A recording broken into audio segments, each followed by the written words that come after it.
Hello everyone, hope you all are healthy and safe. Today we are going to analyze Sun TV Networks Limited financial statements and its valuation.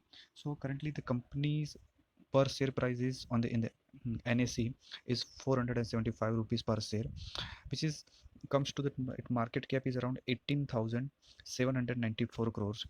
So this is the total price you are paying to own the full company.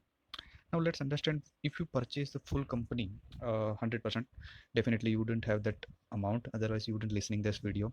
But let's understand, see, if you want to analyze any company for investment in the stock market, or for that matter in any scenario, so you have to view the company's financial statement in a very holistic view.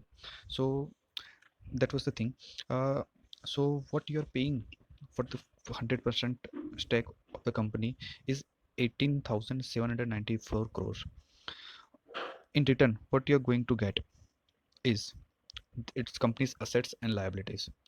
So at the same time, the day you pay the amount and you get the full control of the company, you will have the instant access to its cash and its cash and cash equivalents, the bank balances. Then you have access to its current assets, financial assets, and the non-current financial assets.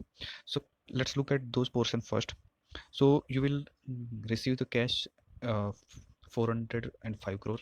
The bank company has a bank balance of 297 crores. The current assets, the mostly in the mutual funds, and some uh, I mean less than 1 year maturing securities in bond or securities and bonds. So that is around 1972 crores. Then you have some financial non-current assessment, which is also in the mutual funds and some NCDs of the financial companies like HDFC. So that is financial assets is 277 crores. If I sum up the all the financial statements which you can get without impacting the company's operating cycle and its business, so that is, if I sum it up, it's around 2,900 crores. So for the price you pay, which is market cap, so whenever you want to buy the company, you have to value the market, you have to uh, value the company based on its market cap minus the quick cash available to you. So that was the one part.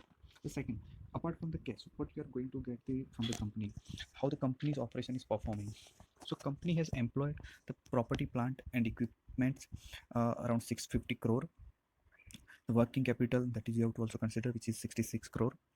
The investment properties, which you can neglect, but in that case it's a very minimal compared to its property, plant, so we can take it in calculation. Then goodwill is also minimal. Then you have right to use assets, yes, that is very useful, which is generally the buildings and something which company has rented out, so that company do not have ownership on it, but they have right to use based on that agreement with the uh, property owners or the asset owners. Okay. And then you have the deferred tax and non-current tax assets. So from these non-current assets, the mainly we have removed the financial assets, which is 277 plus 13 crores, which is not required for the company's operation, day-to-day operation. So by employing around 2000 crores, what company gives you, this is the 2000 crores is a non-current assets, means that you cannot sell it immediately. So by employing this amount, company makes the revenue of around 3700 crores, which is two times of that fixed investment, you can say. Out of that, they make the profit there. If we have to deduct the expenses, and the profit for the year is the 1300. So company is making around 50% of the profit of what they have invested in the non-current assets. Let's look at the current assets and current liabilities.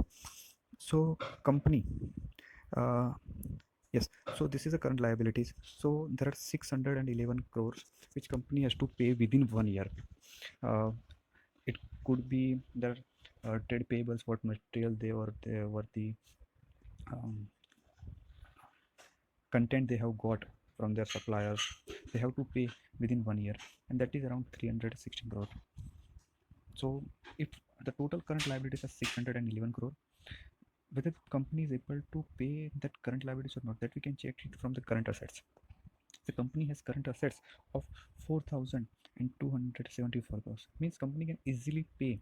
This company has a investment in the current assets like mutual fund and something in the 1,900 crores. So company can easily pay that amount within a 1 week by redeeming that mutual funds.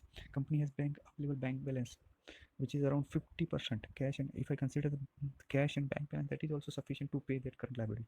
So in that time company is in a very good financial position to pay its current liabilities. Okay, then let's look at the trade receivables. Most of the companies do that manipulation with the trade receivables. They show as a revenue, but do they have received cash or not? That can be determined through the trade receivables. The company has trade receivables of 1,367 crores.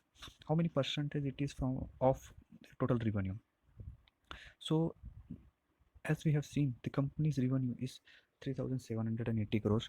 So the trade receivable is 30% of what they have in the revenue.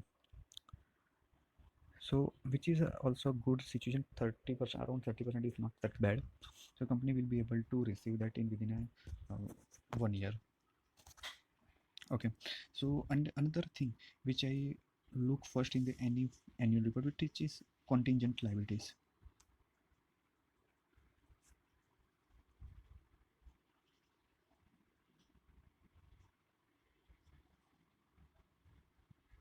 Yes, so here is the contingent liabilities of the company. We have to look at here. Sometimes what happens, just like what happened in the Airtel and Vodafone, the telecommunication companies, they said after 10 years they got to know that they have to pay some previous cases were going on and they have to pay the amount to the government. So these are the things mentioned in the contingent liabilities. In the financial statements it doesn't appear. So for the Sun TV networks, in case of the Sun TV networks, they have contingent liabilities of 1000 crore. 1000 crore is because of they have some claims from the income tax, custom duty and service tax. The major contribution comes from the income tax department. So if income tax department wins the case against the company, company has to pay that amount. So you can see the amount is big. So if they have, the company has to pay all the full amount, it is around 90%, 80% of the company's profit for the year. It can affect company very badly. So that is the one thing we have to very conscious about it. So this is all from my side. Please read the all the full annual report before investing in any company. We are preparing this video for the educational purpose only. Thank you. Bye.